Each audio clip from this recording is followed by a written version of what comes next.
Shalom, saudara dan saudari yang terkasih dalam Tuhan kita Yesus Kristus.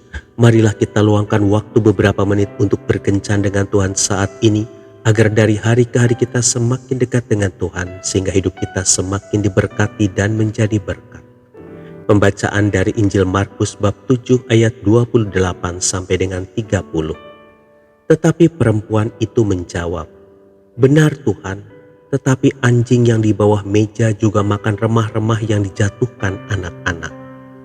Maka kata Yesus kepada perempuan itu, "Karena kata-katamu itu, pergilah sekarang, sebab setan itu sudah keluar dari anakmu." Perempuan itu pulang ke rumahnya, lalu didapatinya anak itu berbaring di tempat tidur, sedang setan itu sudah keluar. Demikianlah sabda Tuhan, terpujilah Kristus. Saudara dan saudari yang terkasih dalam Tuhan kita Yesus Kristus, mungkin pernah terlintas pertanyaan di dalam hati kita, mengapa doa-doa kita begitu lama dijawab oleh Tuhan?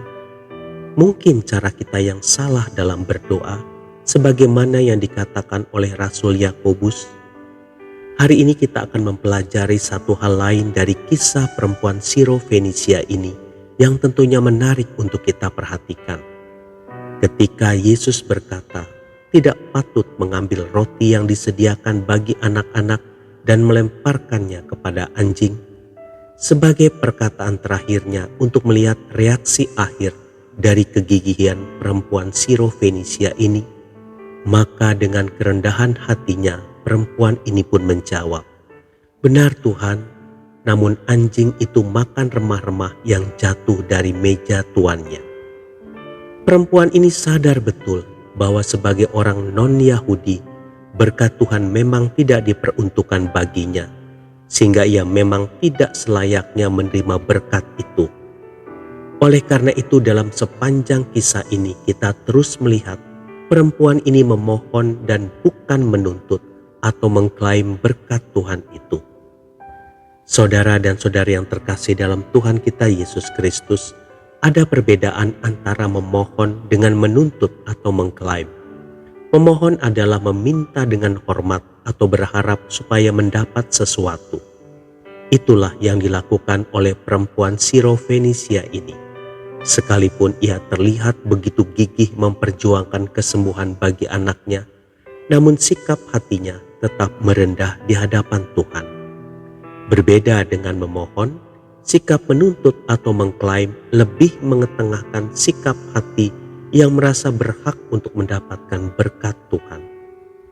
Saudara dan saudari yang terkasih dalam Tuhan kita Yesus Kristus, disadari atau tidak, seringkali kita datang kepada Tuhan tidak dengan cara memohon, melainkan menuntut.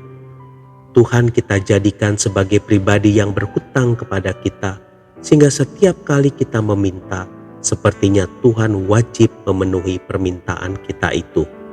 Jika tidak, kita akan marah dan kecewa, mogok ke gereja, mogok baca Alkitab, atau bahkan berpaling dari iman kepercayaan kita kepadanya.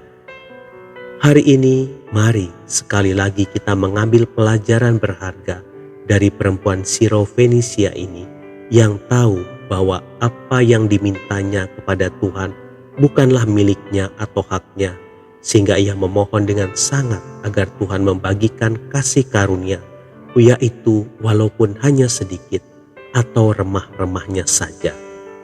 Ingatlah bahwa kita ini adalah orang-orang tebusan yang oleh karena kasih karunia Tuhan dilayakan untuk menerima berkat-berkat yang sudah Tuhan janjikan. Dudukkanlah diri kita pada posisi yang benar dan dudukan Tuhan pada tempat yang memang layak baginya, yaitu sebagai Tuhan pencipta kita, sumber segala berkat yang kita butuhkan untuk kehidupan kita, bukan toko berkat yang harus melayani kita. Tuhan Yesus memberkati. Marilah kita berdoa dalam nama Bapa dan Putra dan Roh Kudus. Amin. Tuhan Yesus, ampunilah aku, karena selama ini aku selalu menuntutmu untuk melakukan apa yang menjadi kehendakku. Amin.